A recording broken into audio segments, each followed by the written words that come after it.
This is the next episode of my XR Weekly News. We are in week 13, 2025. And look what I have here. Whoa! The Pimax pillow. I really wanted that and finally I got it. This is really cool, yeah. So you can even use it for a chair. You can remove the other part or you can use it as a VR headset. That's great, right? It's really great. So, yeah, it's pretty cold here in Germany. It's VR weather. That's what I really love. Yeah, and everything about XR hardware, games, releases and sales. Let's have some fun with the weekly news and let's go. VoodooDE. Perhaps you've seen my test of the Bigscreen Beyond 2 this week. So I was in the Netherlands. I tried the headset and I can definitely say it's a great headset.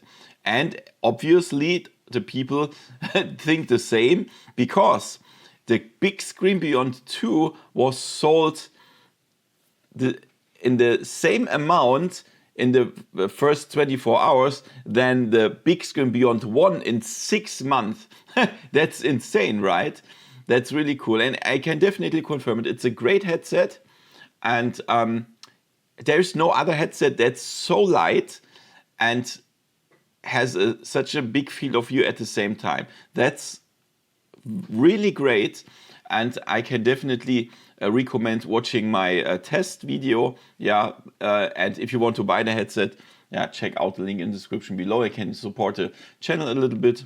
That would be great. I love this headset, really. Look at this here. we have another VR headset. Don't develop games, more headsets, more headsets, more headsets. I can't understand that. However, there is a new headset. It's called Vivo Vision and it's a 1-by-1 clone of the Apple Vision Pro. It looks the same. Everything is the same as it seems. Yeah, it's crazy. They just copied it. Oh my God. However, we don't know any facts about this headset. It looks the same, only like the sides look a little bit of metal instead of white plastic at the Apple Vision Pro. We don't know the price, the specs, whatever, the release, nobody has it yet. But yeah, I'm looking forward to that. So many other manufacturers try to copy the Apple Vision Pro, like for example the Play for Dream headset that I will try on Saturday. At the same time, when you watch this video, I already tried that at Sebastian's XR hardware showcase. I'm looking forward to that. Yeah, so we will see the Play for Dream, but the Vivo Vision, I don't know. We will see when I can try it. And another hardware, but this time XR glasses. So Samsung is planning to release another piece of hardware this year. We already know that they will release Project Muhan. This is one of the first Android XR headsets, which I'm really looking forward to, especially when I see the Android XR platform compared to the Meta Horizon platform. So as I always say, we need competition. But reports say that they will also release some kind of XR glasses like the Meta Orion or so. Yeah, but we still don't know any specific stuff. For example, is it a whole display or is it like the Google Glass, only a small display or whatever? Yeah. However, it's called Haen. I have no idea how to pronounce it. No idea. However, it means coast in Korean. And yeah, that's the name of the project. This is not the headset, this is the Project Muhan. But yeah, I'm looking forward to that. Samsung is doing cool stuff right now. They are producing a lot of things. They are not new. Perhaps you remember the Samsung Odyssey headsets, the Windows Mixed Reality headsets that were really good quality and so on. Only the tracking system, but the tracking system of all the Windows Mixed Reality headset was so bad, really bad. So I'm very happy to see that they are developing new stuff. So I'm really looking forward to try the Samsung headsets.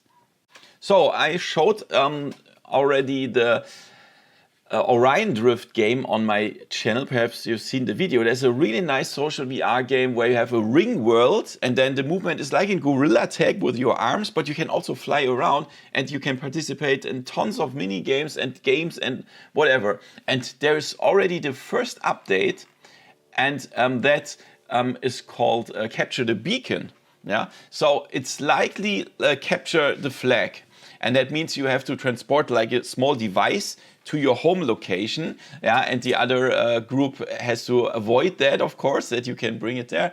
And it looks like a lot of fun. There's I think it's you can participate there with many players, and it looks like a lot of fun. Also, I think this is some kind of the future of games, because it's cool to see the whole world. There's no loading time. You can just participate everything, and you see perhaps you look up and you see the other place of the ring world. You can go there, participate, hang around with friends. That's really cool. Yeah. However, the problem, I would say, is that we have a lot of crying and screaming kiddies there in this kind of games, and that's for people like me that are so old. Yeah, perhaps you also don't like it, but yeah, that's a problem. I enter such a game like Gorilla Tag or this game or how. Yeah, and then I get like my ears are hurting because they're crying around, screaming around all the time, and that's the only thing I avoid these kind of games. But I would love to play them, so we have to, yeah, establish a group of grown-up players, and then we can also have fun in this kind of game. What do you think? Oh my God, look at this. Star Wars Beyond Victory, a mixed reality playset. So there are two words where I really get excited. The first one is Star Wars, and the second, mixed reality. So it will come exclusively to Quest 3 and Quest 3S. Yeah, and we don't know much about that. Only that the set, the story is around the time of Solo, a Star Wars story. So we only have this picture here. We see some pod racers and so on, and it's going to be interesting. And I'm curious how they could do that in mixed reality. So when I see my real environment, I could imagine like some Star Wars figures like driving through my real living room, like R2-D2 or so. It's really going to be awesome. More details will come at the Star Wars Celebration 2025 in Japan on April 18th to 20th. And when I read this year, I really get angry, because exactly at this time I will be in Japan, and I noticed that too late. So yeah, the tickets are sold out. That's so shitty. I love Star Wars, and I would really love to participate. If you have any idea how I can get tickets for that, yeah. However, I'm definitely showing the game on my channel. That's absolutely for sure. So make sure to check it out then. So Meta cancelled a System Shock 2 VR port.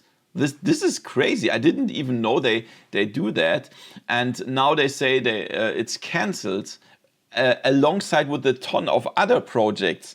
Wow! So Meta invested a lot in like VR ports. Invested, I say, because obviously they cancelled everything, and that's what makes me a little bit angry, because last week we had the news that Meta will not invest in VR so much anymore, but Mr. Bosworth said no, that's not true. But obviously it is true, because you see that everything is cancelled and so on. So I think Meta is not investing as much as before in VR, and that's not good. It's not good. Imagine Meta leaves VR, then we have a really huge problem. That's why I always say we need competition.